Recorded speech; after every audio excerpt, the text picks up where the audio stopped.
Hello everybody, Skywarped33 here, and today I'm going to be showing you guys my brand new Siren head figurine. Yeah, it's pretty exciting. So, first a little background. So I had never heard of Siren Head until Markiplier and Jacksepticeye both uploaded videos of them talking and playing video games based on the character, which I kind of fell in love with him after that because I've looked up like a bunch of pictures and like things along those lines, and I just think it's like a really cool character design, so I kind of decided to try to make a action figure of the guy. So yeah.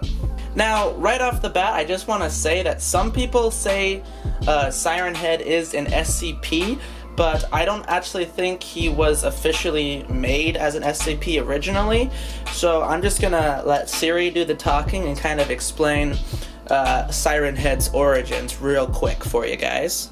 What is Siren Head's origin? According to Villains Wiki, fandom, originally, Siren Head was created back in 2018 by the Canadian horror-type artist known as Trevor Henderson, who is known for making various bizarre creatures over the internet. Sounds about right. So, like I said, I don't know a whole lot about the origin, but there's like a little nitbit of it for you guys. So yeah, I just really liked the character design, and I decided to try to make a working action figure of Siren Head. So yeah, without further ado, I'm gonna kind of zoom the camera in and show off all the little details I put in here. My favorite part is actually his head. I think I did a really nice job making it, so we're gonna have loads of fun looking up close and personal into those chompers. And yeah, some of you Lego connoisseurs might be able to tell that I did in fact use some Lego bricks and joints for this guy, but I would say he's about 40% Lego bricks and 60% random garbage slash wood and foam. So yeah, now let's zoom in and look at some of those cool details, because you can't really see them at this distance. I just kind of wanted to show you that he is freaking tall. So first off, let's take a close look at his head. So as you can see, it is pretty much a large post with two like foghorns slash sirens coming off of it. Now, the character itself is actually like a species of characters, so in all the different artworks that the official creator released, there have been multiple variations of his head, so we don't know exactly if it's like one character that can shapeshift into multiple types of heads, or if it's multiple characters with different heads. So they have been seen with one siren and three sirens, and I think there was even a variation that had like a lamp post for his head. But yeah, all of them have teeth coming out of the sirens, as you can see right here. I think I did a pretty good job recreating the picture in action figure mode. And I don't know if that was actually a sentence, but yeah.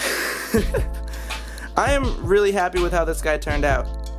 Now, he is actually poseable.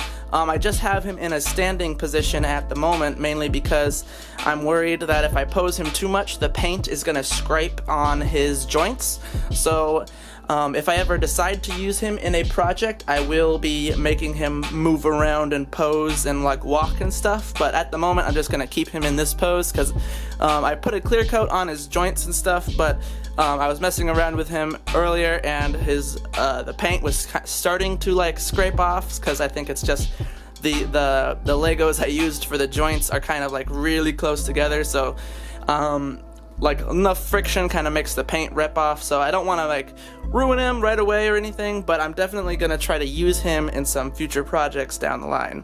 So I would say keep your eye out for like a Siren Head, like not short film, but like tiny little skit or something. So I definitely want to use this guy in something down the line. So yeah, let's go down a little bit. Wait, there we go. So here is his body. So like I said, you Lego connoisseurs can see that his arms and top of his torso and the lower section, which you can't quite see yet, are all Lego pieces that I filled with hot glue, and then I trimmed them with an X-Acto knife to kind of make them a little bit more on the not like hard edge side of things. He is able to move at his shoulders, and his head can rotate, and he's got elbows right here, even though his arms go really long, pretty much all the way to the floor, but he's got his two joints are right there. So this is one solid piece, and then down here all the way to his hand is one solid piece. So I really like the way I did his chest, so what I did was I cut up some of the Lego pieces that his arms would connect to and the part that I plugged his head piece into, and then I made it the rest of his body out of popsicle sticks and like little wooden dowel rods. And then once I had the skeleton done, I covered it all in a thin foam, and then I added some details, and then once I finished building the entire guy, I painted him this kind of gross metallic-y red silver. It's kind of almost like a copper, but not quite. It's like slightly darker. I think it looks really cool for the character. And then finally, let's look at the back here. So on the back, he's actually got a port so that if I wanted to attach him to an armature, I could use one of these Lego, if you can see it. It's a Lego rod that I could pretty much put in that port and then attach it to an armature, and then I wouldn't have to worry about him falling down or falling apart while I'm trying to stop motion animate him for any sort of projects down the line. It's kind of like a little secret thing, mainly for me on the animation side of things, but yeah, I think it would be kind of a fun thing just to mention to you guys. Alrighty, and here is the feet of the guy, and you can also see his hands come quite low. Pretty much I made his fingers out of little wooden dowel rods and kind of cut them and shaped them into a rough hand shape, along with the lower segment of his arms and his legs. They were more like wooden dowel rods that I kind of covered in hot glue and then painted to sort of match the rest of him. And then his feet are actually little cubes of EVA foam that I carved into the shape of his feet, and then I put some popsicle sticks on the bottom so that he would have more of a solid foot rather than it kind of being like a foam foot, because I didn't want him to be able to just fall over all the time. So yeah, as you can see on the bottom of his feet, you can kind of see where the foam ends and the popsicle stick base begins, but other than that, I think I did a pretty good job getting like the general shape of like a creepy creature's foot, and I'm glad he can technically stand without having to use the armature. But like I said, the armature is mainly for if I want to stop motion animate this guy, I don't have to worry about him falling over or something like that. Alrighty, now that you guys have seen what he looks like up close, I am pretty happy with how he has turned out. We're going to do a couple quick little comparisons here and there, and then I'm going to wrap up the video. So some of you other guys, if you've been around for a little while, have seen my other custom Lego-esque creation, the Funtime Mangle action figure. When Funtime Mangle's head is extended about as high as it can go, he is just barely shorter than Siren Head here. Well, not necessarily barely, but is like an inch or two if you count the very top of his little head post there. But yeah, as you can see, I built them both kind of out of a mix of junk and Legos.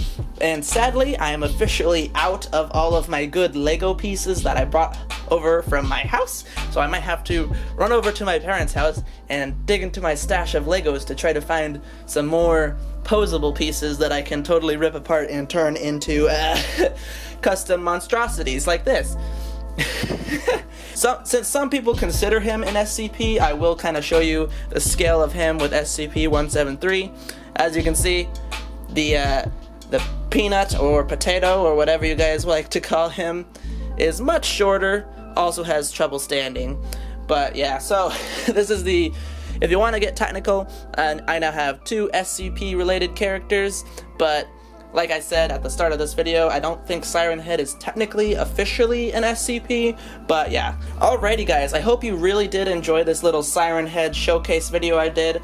I would say definitely subscribe and stay tuned for more Siren Head related content. I'm not really gonna go into like crazy detail, but I definitely want to make some sort of stop motion skit thing Might be like 15 seconds long for all I know, but it'd be really cool to just kind of stop motion animate this dude on a green screen and then kind of composite him into like an urban environment or like a dilapidated building or something like that, and kind of just composite myself in front of him like freaking out or something. So if you're interested in that kind of stuff, or you really like Five Nights at Freddy's, because I do lots of Five Nights at Freddy's stuff, or even some My Hero Academia, I would highly recommend subscribing. I literally just put out a 8-minute long fight scene recreation of Overhaul versus Lemillion, and I would highly recommend checking it out because I spent 4 months on it.